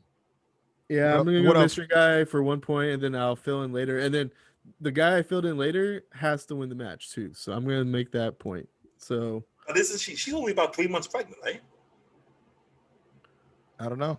Yeah, but he would have to. I think he has to start considering that he can't just be. Yeah, just like I'm saying that's 6, maybe 5 months away from now, you know? Yeah, but he's not. I don't think he wants to put the title on himself. I think he kind of wants to put himself in more of a. Yo, you're not going to get it just by some Shaq. Shaq's not building anything, you know what I mean? All right, I got you. Hey, he low-key put Shaq to a table, so yeah. Yep, Yeah. 2 tables. Yeah, you're right. All right, so let's do a different. And then Shaq was maybe 6 inches away from hitting his head on the railing too. Hey, someone didn't tell Shaq that it's standard pro wrestling etiquette to cut his fucking nails either. I was like, look at these bear paws, bro. Like, I didn't see that. Yeah. when it showed him on the ground, like the inside stuff. Always, you know what I'm saying? Black Dave Meltzer. Yep. Movie coming out soon. You guys want to talk about the mystery competitor now, or you want to save that for the last? We'll save it for the end, and then I'll fill it in. All right. Sting and Darby versus Team Taz. I already know who you're going for, Baca. I just need to know how many points. No, I think Sting and them are going to get it. I'm really surprised. I thought you were going to go Team Taz all the way. I just think it's funny that 60-year-old man's wrestling. That's what I'm joking at. But I think it would have put him over. I do think believe Sting's coming back to do the job for Brian Cage and Taz. Well, I was say Sting is probably coming back to put other people over though. But and that guy's Brian Cage. I don't think AEW is going to make the same mistake that WWE did. That's exactly my thought process too. It's like you spend all this money and promotion and exposure and all, you know what I mean? All this stuff about put over Brian Cage. No. I mean, when you think about like WWE fans are like, man, when they think about Sting and him coming finally to WWE, everyone's disappointed in how they poorly used him and how he's, can't even fucking wrestle now. Yeah. So now when you take that and you got AEW trying to shake off that stink, I don't see them disappointing the IWC again by having them lose. And it helps put Darby Allin over a little bit. It really does. Yeah. How many points? I'll go 4 points for that one. 4 points. I'm going Sting and Darby for 6 points. Yeah, I'm going Sting and Darby for 6 as well. Sting, Darby. Wait, what? How many points did you give, Baca? 4 points. Now to use that? Okay. Sting 4 points. Okay. And you said 6 points, right? Yeah. All right. And moving down, we got the co-main event, I would think. Young Bucks taking on Jericho and MJF. So I believe Jericho and MJF could have a really good tag title reign, but I don't know if they do that at the expense of the Young Bucks. Yeah, I mean, I enjoy what they're doing. It just seemed the shit that they did with their dad. They just ramped it up for no reason. Like it didn't really need to get that personal so quickly, like the week before the fucking pay-per-view. But standard wrestling, you got to do something that wants gonna make people want to tune in, pay money to see you get your ass whipped. I get it. I'm going Young Bucks though. In my heart of hopium, I would love to see MJF and Jericho win just so that Proud and Powerful could win the number one contendership. That's what I was thinking too. Kind of really cool. Continue that inner turmoil with Inner Circle and shit. But I'm going the Bucks, 7 points. I'll go with the Bucks as well, 2 points. All right, and I only have 7 points left, so I'm gonna go 7 points. Even though I'm thinking about me. It doesn't really matter if we both have Bucks and Sting with the same amount of points. It doesn't matter if I flip flop those. Yeah, true. It's gonna be the same. Right. You're going for the Bucks as well. Yeah. Even though I think AEW would be a little bit. I'm not gonna lie to you. I feel like Young Bucks being champions is just not interesting. It really one thing I was telling my brother is like I feel like that they're not just wrestlers right now anymore. You know what I mean? Like they're so overwhelmed with other shit that it kind of plays out on screen where it's like I don't know. It's weird. Like it's like we'll show up every couple tapings just so we can defend the titles. You know what I mean? And we got to figure out what teams like. You know what I mean? It's just I don't know. It seems weird. Killing the business, man. I mean, it's what ever since a Young Buck, that's what they do. I don't doubt that MJF and Jericho would be way better entertainment wise. I just don't know who they would be facing because I don't want to see them fucking selling for the Varsity Blondes anymore because that should piss me off. I'm assuming what's going to happen is we'll get Jericho versus MJF again, maybe at Double or Nothing. But this time there's a legit, like this is for the leadership of the Inner Circle, possibly. Or this is legit. There's at this point I would say there's no more Inner Circle up until Double or Nothing. Like they're still trying to figure out who's with who or whatever. But yeah, I'm assuming this one's just legit heat. The first match they had was to see if MJF could join and all that jazz, and it was kind of, I'm not saying fun, it got a little heated, but This one I think would be a legit heat because they kept each other from getting gold. And yeah. Yes. Oh yeah, that's it. No, yeah, oh yeah, we all said Young Bucks on that one. So so last go ahead. You gave Scorpio Sky 5 points, right? Who, me? Yeah. Yeah. Okay. For some reason it's blank. Okay. All right. And then I'm going to Mega with 8. I'm a Mega with 8 as well. Yeah, I'll take Omega as well. I don't know how much points I have left. You have I think I have 3, right? You have a 3 for, yeah. Yeah, so I'll take Omega for 3. All right. And then we just got these last, I guess, 2. Omega for 8. It's weird that you got a notification because my phone just lit up at the same time. Yeah, because it's the same group chat. That's why. Oh, okay. That makes sense. Doc Lesnar posted an IG 6 hours ago. The real quote ankle. All right, let's see what this says before we make it. This is good timing. Yeah, it's just the same. Same video. Yeah, just lacing up. Okay, with that being said, yo, like hold on. To be my mystery pick. Hold on. This is hilarious because I posted this like this morning, and my brother hits me up at 12:39 right now. Yo, Kurt Angle just posted. I'm like, yeah, I know. He's trolling, bro.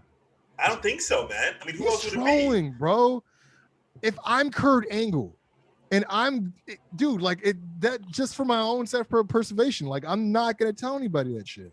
And he's using WWE shirts in this. Yeah, that's true too. There's a lot of there's that. Like AEW can't use that if AEW. And I mean, I'm sure he. Do you think he could even use his name? I think so. I think. Well, he used his name in Impact, right? They don't give a fuck about Impact. They weren't gonna be like, oh man, they made so much money off these Angle t-shirts. So let me ask you guys this: do you guys want to have it for more than 1 point? Because this is a big deal, and we all don't have any idea who it is. So whoever gets it. Hold on, just to clarify, we're talking about the Hall of Fame one. The Hall of Fame. Okay, I was gonna say because my brother sent me this because he's such a peach. I mean, he knew that I love my talking points for Flo. He had there's a total of 8 names that are floating out there right now. What's the name of them? Brock Lesnar, Lita, CM Punk, AJ Mendez, or Mrs. Punk, Christian Cage, which is one I've been hearing a lot. I mean, because obviously Moxley made that recent statement that he said he'd love to have Christian in there. I don't see it happening because he was just in the fucking Rumble though. So I think he has to hold off for the tag match, and if it doesn't happen, then he joins next year or something. Yeah, that'd be dope. That tag match. Kurt Angle, obviously we just the video. Bully Ray is another highly talked about one. Oh, that's a good one. Another one that the last one that's listed here is the one that I've been hearing as rumored as possibly being the 6th guy in the ladder match, but Rob Van Dam. You know what? Tony Khan was just on Bully Ray's podcast yesterday too. Oh shit! Never know. He does have a Hall of Fame career. I just don't see. Oh, yes. If I keep getting all fucking fucked up because I keep thinking like, oh, Bully Ray is gonna get announced and he's gonna be in the ladder match. I'm like, nah, I don't see him doing ladders right now at this point in his career. I don't think Bully Ray could work right now, right? I don't know. I don't think he could go. I honestly couldn't tell you the last time I've seen him work. I mean, he was in ROH, but doing a lot of behind the scenes stuff. He did have a few matches, had a few segments that got physical, but yeah, I couldn't tell you, bro. You know what? I'm not mad at it. I'm not mad at it only because of the fact that he has been one of those vocal guys about what AEW he feels that AEW is doing wrong. Yeah. So if they do have him, he's shut him up. Yeah, he's an entity in himself. You know what I'm saying? Like where people would actually listen. His aura, right? Is super big. Yeah, it's great. It's great. But yeah, I don't know about Kurt Angle. It could be, but I don't see him like that. That's like if he would have put a video out, in 2010 when fucking he crossed the line to go against Samoa Joe at TNA. Like, can you imagine if that would have fucking leaked before he showed up? Like, but I'll skip social media now. Man. I skip. You guys go. I'll take Kurt Angle. Hold on. Do you guys want to put up more than 1 point for this, or just do 1 point? I say 5 extra points. You get an extra 5 points if you could call it, if you can name it who it is. And then how many points we doing for the ladder match? I'll just say 1. Yeah, okay, that's totally fine. Okay. Shit, Hall of Fame, because no lie, the way he said it made me think that he was trolling. Like he was like, it's a Hall of Fame worthy of talent.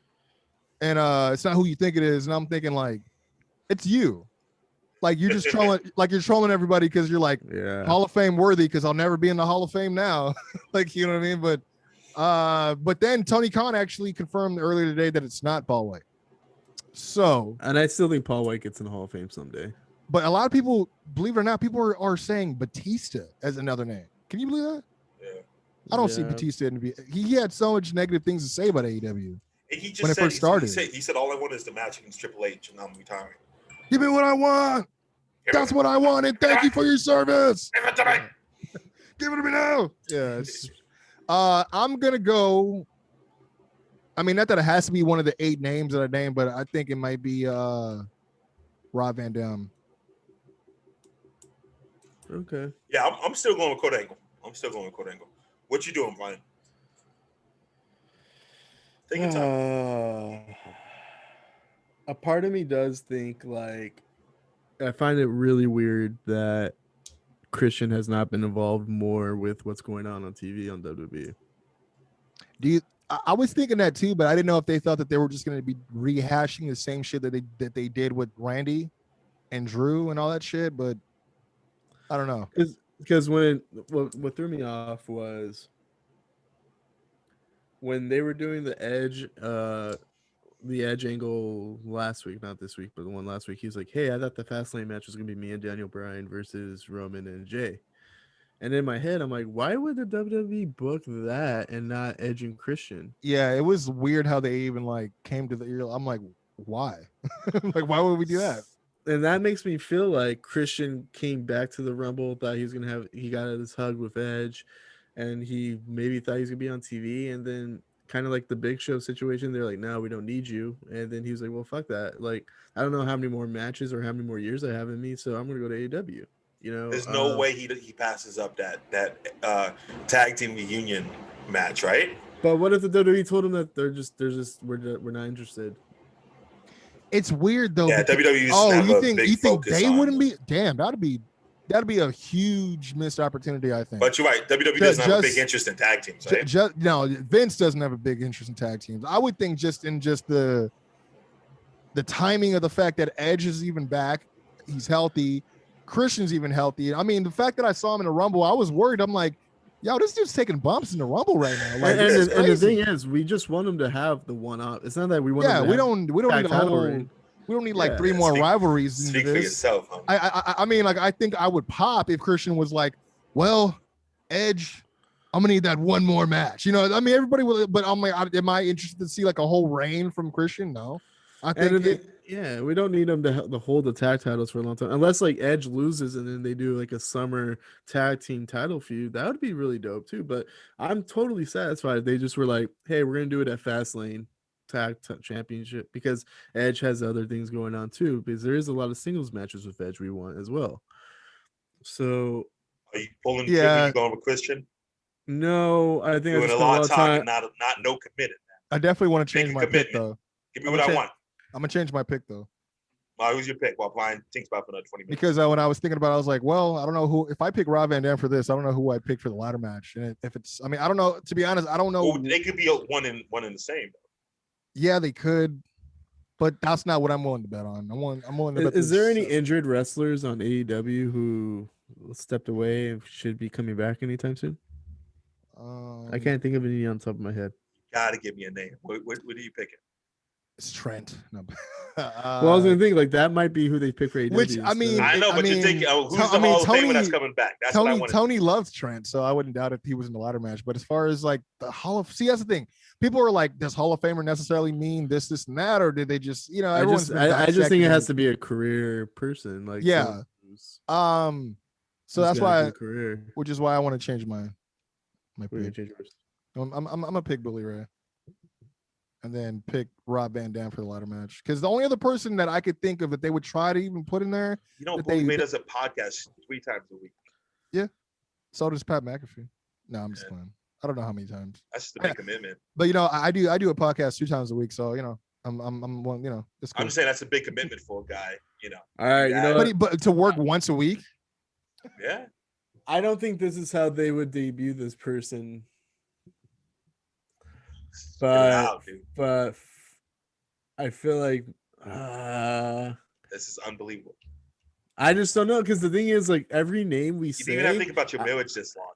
every name we mention, I'm just not satisfied with who it could be. Like, I in a way, like, I feel like this is such a big deal. I don't want to be disappointed, Well, but the expectations are high because of the fact of who the news came from, and from Paul White, which that was a surprise in itself. So it's like, on the heels of that, he's making it seem like I brought somebody with me, kind of thing. You know what I mean? Like so that's why I'm like, I feel you, where it's like you see the names, like, yeah, those would be cool, because everyone's like trolling, saying, oh, y'all finna get Ryback and y'all about to get mad type shit. I'm like, I hope not. I mean, I don't mind Ryback, but I don't think he'd be the Hall of Fame surprise. It's Darren Young. It's Darren Young and Bob Backlund. All right, you know what? Like, oh shit, you think it's somebody that got released for last year from WWE? But who has a Hall of Fame career that got released? There was a few people. That's not already signed. Yeah, that's not already signed to AEW. I mean, Kurt Angle was one of them, so That's true. Lion, spit out a freaking name, dude. Well, I'm leaning toward, just because you guys, I kind of want, I don't want to choose the same person, because that kind of defeats the purpose. Because I was leaning toward Kurt. You know what? Fuck it. I was gonna say CM Punk, but no, I'll go Christian. There you go, Christian. I don't. The only reason why I don't think it'll be CM Punk is I don't see him returning with no crowd. I also don't see him returning. There will be some crowd there, but I don't picture him returning coming on a Big Show announcement. Yeah. unless it's him, like, because CM Punk seems like the kind of guy who would want to come back to an angle, but he might not be ready for an angle. He might not be in shape for an angle. So maybe he just wants to be announced, and he comes out and he walks out there, and it's the Undertaker. It's the Undertaker. It's Kane. I was thinking it could be Kane. It could be someone like Kane too. No, Kane's way too old for that stuff, man. He's also the mayor of a big city. Glenn Jacobs. No, I'm gonna say Christian, and I'm gonna go based on the fact that maybe WWE just said they don't have anything for him. I mean, it's crazy to think that he wouldn't be under a Legends contract, but fuck. I mean, when you think about it, if he's just getting paid for the times he's on TV, then he's probably showing up for that check too. So, remember 2 hours ago when we said let's make this a short episode? I was looking at the time about that too. I was like, I'm not gonna lie to you. You know who I wanted to be. You know who I want to say it's gonna be her, a girl, like a female, because they do need one. But I recently heard Khan say him, like, he is one of my favorite wrestlers. I'm gonna say CM Punk. Fuck it. Wow, look at you. Nah, CM Punk wouldn't come back on a Big Show. Big Show's not gonna put. You know what I'm trying to say. Well, just struggling right now. They go Big Show. Yeah. All that. Like, I could Google wrestling free agents right now, or that's what I was go like. With CM Punk, or go with Christian. Bro, I was on Wikipedia right now. I'm like, WWE personnel, who's under like Legends contracts and who's not. You know what I mean? I'm like, it could be someone we're not even thinking about, but I don't know. Nothing wrong with saying Christian, man. You know who a good one? I wouldn't mind Christian, to be honest. Go ahead. I'm sorry. Marty Scurll wouldn't be a bad one. See, okay, so that was the guy that I was saying is the only other person name I've heard floating about with that ladder match thing, but I doubt it, because he was backstage for the New Japan tapings in I believe it was in California. I think it was in California like last week. And when news got out that he was back there and that they used him, the whole internet lost their shit. So New Japan pretty much, they scrapped what they filmed. They're not even using him, and he's not even in the company. So yeah, I don't. That's why I'm like, see them. That. And it's not like they have any loss of love for him, but it's like, business wise, they can't really get near him if that shit just happened like 3 days ago. So I don't know. I'm going to. This is unbelievable, dude. I don't know. You know what? Fuck it. I'm going. Quincy, you're my behind the scenes guy. Does Austin Aries have any speaking out movement stuff attached to his name? The only thing he has attached to his name is him speaking out ridiculously against the masking and saying that the COVID is fake. Like, he's really big on that right now. All right, I'm gonna say Austin Aries. He's had a Hall of Fame career technically. I wouldn't say so, but I mean, and I'm an Austin Aries fan. I like him. But so Austin Aries, and then so that's 5 points for everybody on that one, correct? Yeah. And then now let's get down to the ladder match potential mystery competitor. Like I said, Rob Van Dam for the extra point. What about you, Baku? Is it you? Is it Lego? Yeah. You know what? I think Wild Fan. Now that you sold me on it, I think Wild Van Dam's going to be in the ladder match too, man. You sold me on it. The only thing about him is another huge fan of his, but I did not like what he was doing in fucking Impact this last run. Like, I don't mind you have a fucking hot ass girlfriend and you get to do your.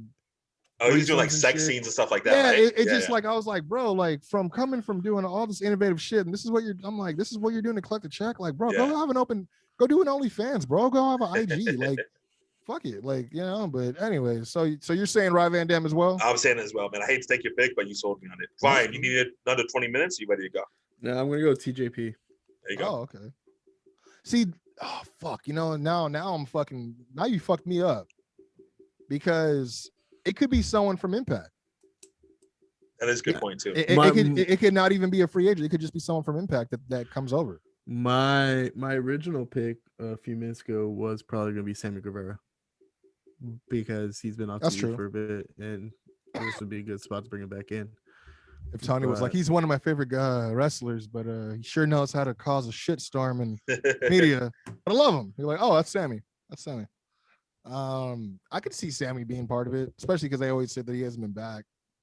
I don't know what the weather's like over in H-Town right now, though, so I don't even know if beautiful 75 degrees, man. I'll look it up right now. Yeah, but I got H-Town as one of my safe cities in my. But people are still without water in some places. Yeah, but that's in small hick towns. Okay, my bad, dude. I'm sorry. He makes it sound like these are towns that have wells that have dried 70. up. 70? Really? Let me ask you guys this about the signing, though. It could be that the person is in Impact or somewhere else, and they're saying kayfabe signed to AEW, but he's not really signed to AEW.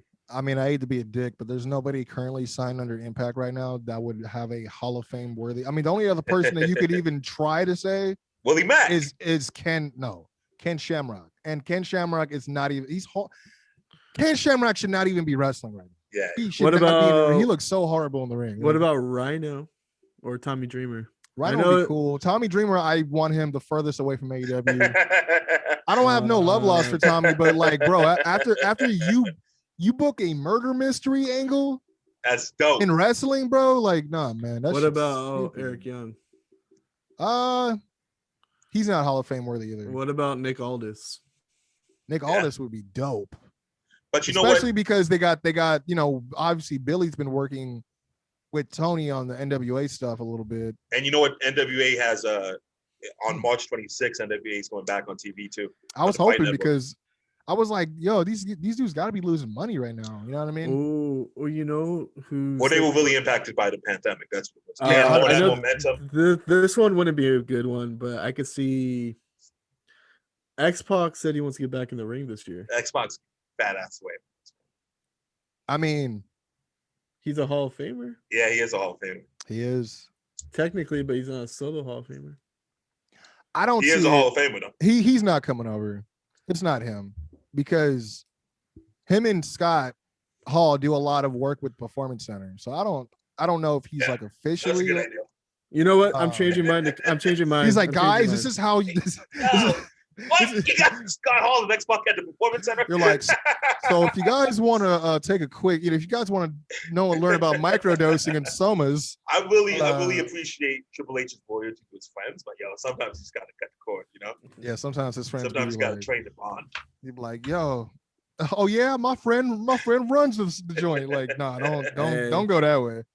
How would you mark out? Because he's technically not in the Hall of Fame. Chris Benoit makes his return. The longest book story of all time, right?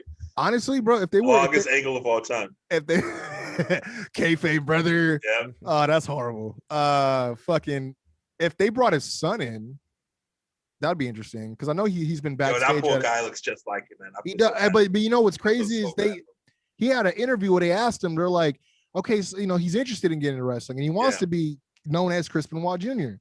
and they were asking like they were like, yeah, exactly, like what kind of road how do you, and then they're like, are you sure? Like, no. They're like, yeah, I want to be known as Chris Benoit.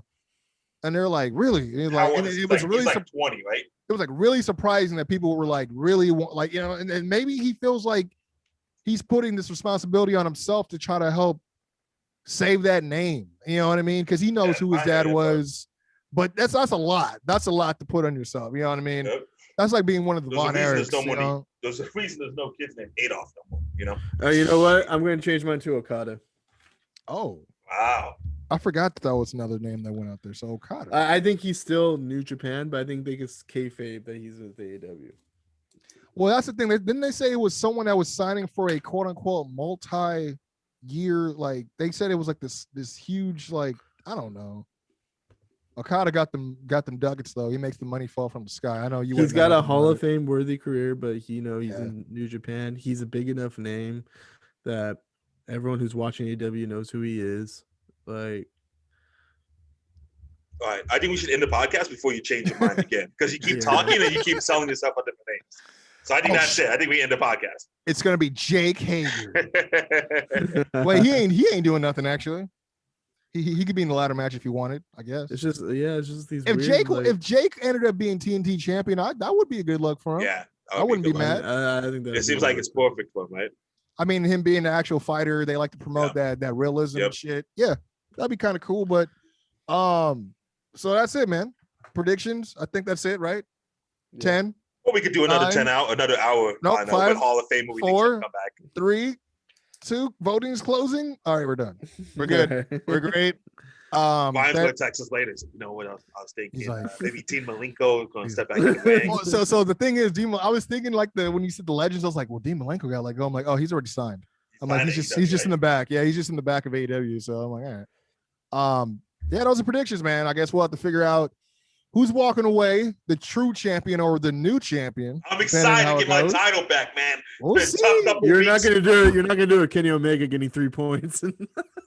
Listen, there's no doubt in my mind that, because you guys overanalyze things too much. That's the problem. That's why you just said 10 different names. The thing sometimes the obvious is the obvious for a reason, man. See, but that's the thing. Sometimes you like that ring, and I'm excited. You like to think that they don't go the obvious route because what it is sometimes you'll see the amount of effort they put into something just for it to be fucking. I'm like, oh, I would have fucking. I mean, if that's all we were gonna do with it, we're just gonna do the same, but make a detour here, but go the same fucking destination. Like, what the fuck, So sometimes we like to fantasize that they're actually gonna do some shit. And the obvious thing is that Kenny Omega is gonna win the match, and me and Quincy did that. Like, yeah, that's. I mean, it's the same with like Roman Reigns. Like it's just never. It's a non-issue.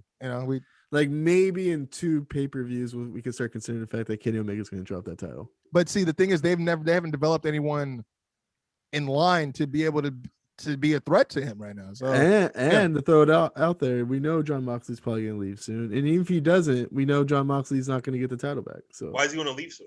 Because his wife's pregnant. All these guys are pregnant with girls, man. You guys have put too much. No, bro. Did you not hear? This is just to give Jon Moxley his rematch, and then he's out. We don't need him. You're like, you know what? That 2-year contract has run its course. I'll see you down the road. Yeah, but how long do you think he's going to be gone for? He's going to be gone for 3 months. Yeah, but that means he's not going to win the title. Why would you put the title back on him? I agree. Bucket. Let me put it to you this way with my overanalyzing. This is a match with barbed wire and explosives in it. I'm excited. If they're trying to fight somebody off, bend the whole frame of reality and get you to buy in and get into it, realistically, you shouldn't be showing up to work next Wednesday after you've been through fucking explosives and shit. So, no, I hear you, man. That's why I'm like, if there is a 3-month period where he's off, it makes sense because he's fucking going through C4 and shit. You know what I mean? Like you don't see Bray Wyatt show up the next day on Raw with like bandages on his head, like, I got burned, but it was not that bad. Like, it's nah. All right, guys. I would love to talk to you about wrestling. I know. You gotta go. You want to keep talking about your favorite indie wrestlers, Baka. Yeah. I can't get you to shut up about it. But I'm telling you, I always say it's going to be a short episode, and then 20 minutes ago, this guy was talking about Christian. I'm not gonna lie. I wanted to pick Kurt Angle of New Japan. So I wanted to pick Kurt Angle for my thing, and then Baka did it first, and I was like, well, fuck. I don't want to Yeah, still it makes it more interesting if it's 3 separate picks, right? I get it. Yeah. Thank you everyone for checking us out again. Another week, another show, the Flow Show for the love of wrestling. We love doing this, man, and we love that you guys follow us and check out our content. You could do so if you haven't already by subscribing on YouTube. Check out For the Love of Wrestling. Of course, you can always subscribe to the Young Baka Productions Podcast Network. Of course, get that audio on time every week. And feel free to follow us on social media. That is Flow Wrestling Show on Instagram, as well as Flow Wrestling Pod on Twitter. Anything y'all want to promote? I just want to say, Paul George, I hope you're doing better, man. I know how tough it is being a millionaire and being an underachieving player. So I hope you're doing okay, Paul George. If you ever need a talk, hit me up. 310-345-2909. Because you guys are both from Palmdale, right? I'm not from Palmdale. Smack you in the face saying that. He's gonna be like, that's a major accusation where I come from, man. He's gonna hit you up like, there ain't gonna be no bubble, is there? I don't you know, I don't like Paul George. I love Paul George. I was gonna leave. You need to watch your mouth, Baka. You had to talk me down because the hotel was so tough. No lie. The most entertaining guy in the bubble was J.R. Smith. Yeah. He was just on IG Live all day. I think most entertaining guy in the NBA is J.R. Smith. No, dude. But Awkward Side Hug, check it out. You guys got some beers, got some beverages, some craft beers, some IPAs, whatever you want. These guys are gonna be trying it. Let them know. Hit them up. Awkward Side Hug. Everywhere on social media as well. Let's figure out a day that we could go to this new Lucha part of the store. Yeah, we gotta check out that Republic of Lucha, man, over in South Pasadena. Shout out to them. Shout out to Lucha Bros, Pentagon, and Phoenix, but also shout out to Young Baka doing his thing every fucking weekend. Go check it out, Venice Beach, man. It's gonna be a vibe for sure. Yep. And if you guys are interested in performing or maybe doing some art or whatever, definitely hit up Young Baka at Young Baka or at Young Baka Productions. Check out everything he has to offer, man. Of course. I think that should be it, right? I think we all good, man. Until next week, we'll see who walks away the champion. You want to change your vote again, Prime? No. Later. It's JJ Dillon. It's probably not Okada though. I think he's in a tournament in Japan right now. Just a couple of multitaskers. You never know, man. That's what makes this fun. But again, looking forward to talking to you guys about the fallout next week, man. Until next week, peace. Later.